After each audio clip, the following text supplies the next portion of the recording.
초등학교 시절 싸움을 많이 한 편은 아니었는데 우연히 덩치가 큰 녀석과 싸우게 되었습니다.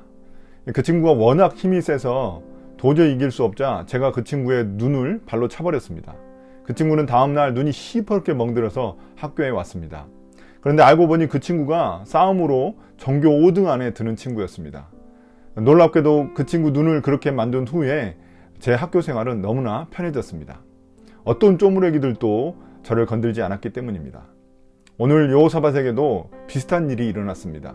도대체 그에게 무슨 일이 일어났던 걸까요? 오늘 본문은 역대하 20장 20절부터 21장 1절입니다. 묵상 제목은 3대 1의 이유입니다. 20장 20절부터 30절 역시 열왕기 상에는 기록되지 않은 내용입니다. 역대기 저자가 여호사밧의 예화를 의도적으로 넣어둔 것입니다. 독자들에게 어떤 메시지를 전달하고자 했던 것일까요? 앞선 본문에서 레위인 예언자는 유다 백성들에게 적군들에게 맞서 싸우러 나가라고 했습니다. 이에 20절에서 군사들은 하나님이 말씀하신 장소인 드고와 들로 나갔습니다.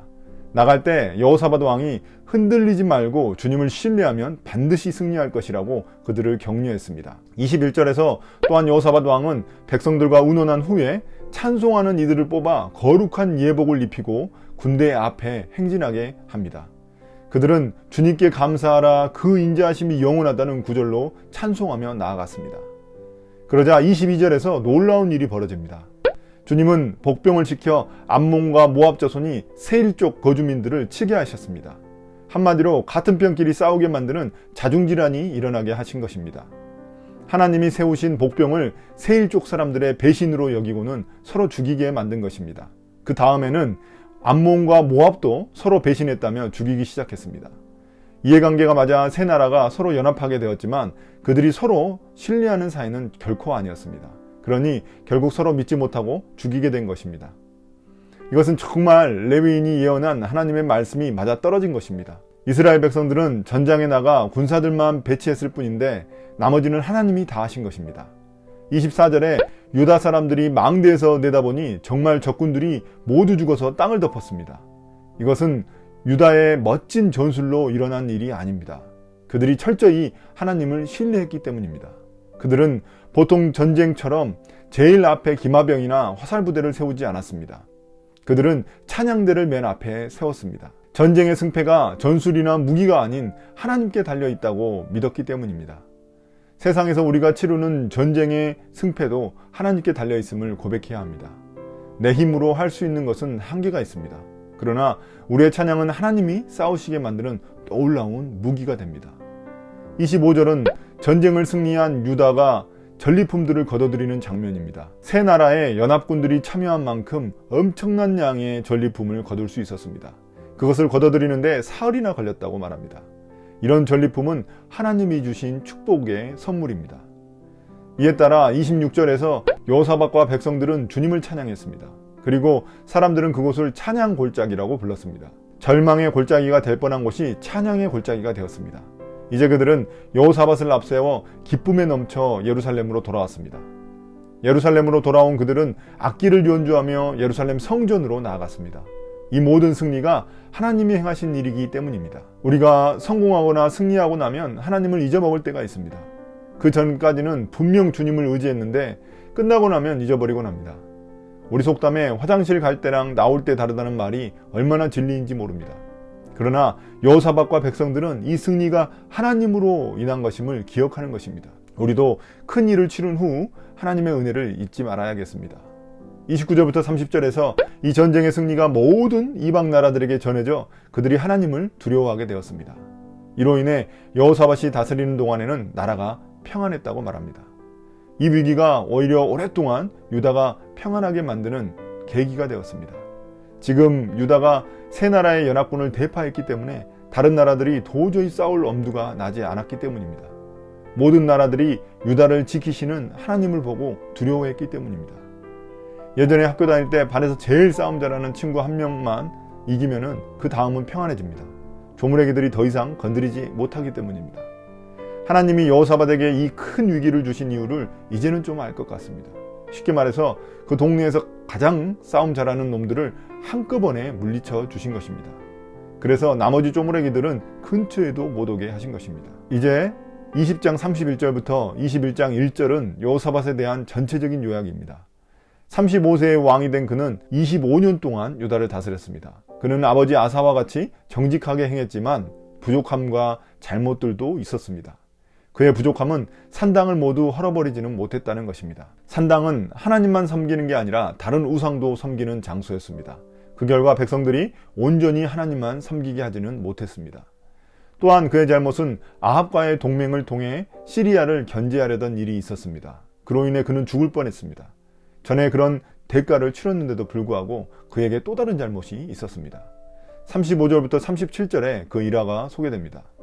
그는 앞서 분명 아합과의 동맹 때문에 큰 위기를 겪었음에도 불구하고 또다시 아합의 아들이었던 아하시아와 무역 동맹을 맺습니다. 아하시아는 아버지 아합처럼 악한 왕이었는데 그와 거래를 통해 다시스로 왕래할 무역선을 만든 것입니다. 그 이유를 열왕기상 22장 48절은 오빌에서 금을 수입하려 했기 때문이라고 말합니다. 경제적 이득을 위해 또다시 북이스라엘의 악한 왕이었던 아하시아와 손을 잡은 것입니다.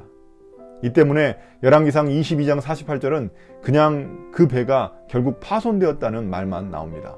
그런데 역대하 본문에서는 왜 그렇게 되었는지 우리에게 설명해 줍니다.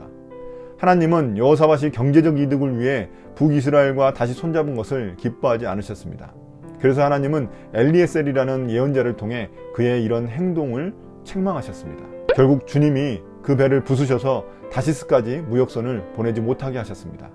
그 때문에 그의 계획도 배와 함께 산산조각 나버렸습니다. 이 사건으로 하나님은 북이스라엘로 다시 한번 눈을 돌린 여호사밧에게 경고를 하셨습니다. 분명 앞서 아합과의 동맹으로 큰 일을 겪었으면 두 번 다시 하지 말았어야 하는데 또다시 하려는 그의 모습이 참 안타깝기만 합니다. 군사적 동맹이 아니고 단지 경제적 동맹이니 괜찮겠지 하는 그런 생각이었을 것입니다. 그러나 하나님은 혹시라도 경제적 동맹이 북이스라엘의 우상이 유다로 들어오는 경로가 될까봐 우려하셨던 것입니다. 여호사밧의 모습을 통해 우리의 연약함도 살펴보게 됩니다.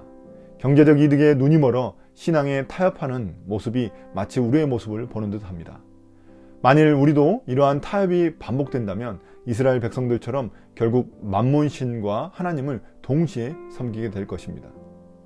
요즘 부동산이나 주식, 로또 같은 것에 빠져있는 그리스도인이 있다면 그는 벌써 신앙을 타협하고 만몬신의 마음을 빼앗긴 것입니다.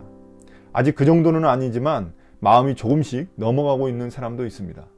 주변에서 부동산으로 몇 억 벌었다, 또 주식으로 얼마 벌었다 이런 소문들 때문에 마음에 틈이 벌어지는 사람들이 많이 있습니다. 그러나 여호사밧의 이야기를 통해 우리는 다시 한 번 더 우리의 마음을 붙잡아야만 하겠습니다. 하나님은 우리가 그런 방법으로 모은 재산은 마치 여호사밧의 배처럼 산산조각 내에 버리실 것입니다. 오늘 본문이 우리에게 주는 교훈이 무엇일까요? 저는 하나님을 온전히 의지하는 것이 얼마나 중요한지 깨닫게 되었습니다. 여호사밧이 그 어려운 전쟁의 위기에서 하나님을 전적으로 의지하자 기적과 같은 승리를 맛보았습니다. 그 결과 두 번 다시 다른 나라들이 침입할 생각조차 못하게 만들어 버렸습니다. 그 때문에 전리품으로 엄청난 경제적 이득도 남겼습니다. 그러나 그가 주님을 의지하지 않고 북이스라엘과 경제적 동맹을 맺으려 하자 하나님은 그의 배를 산산조각 내 버리셨습니다. 우리의 신앙에 어떤 벌어진 틈은 없는지 살펴보는 하루가 되기를 바랍니다. 눈에 보이지 않지만 우리 주변에는 우리를 유혹하는 수많은 우상들이 도사리고 있습니다. 그 우상들의 조금도 마음을 빼앗기지 않는 우리가 되길 축복합니다. 또한 여호사밧이 첫 번째 대열에 찬양대를 세웠던 것처럼 우리 삶에도 주님의 찬양이 항상 우선시 되기를 축복합니다. 오늘 묵상을 마치겠습니다. 감사합니다.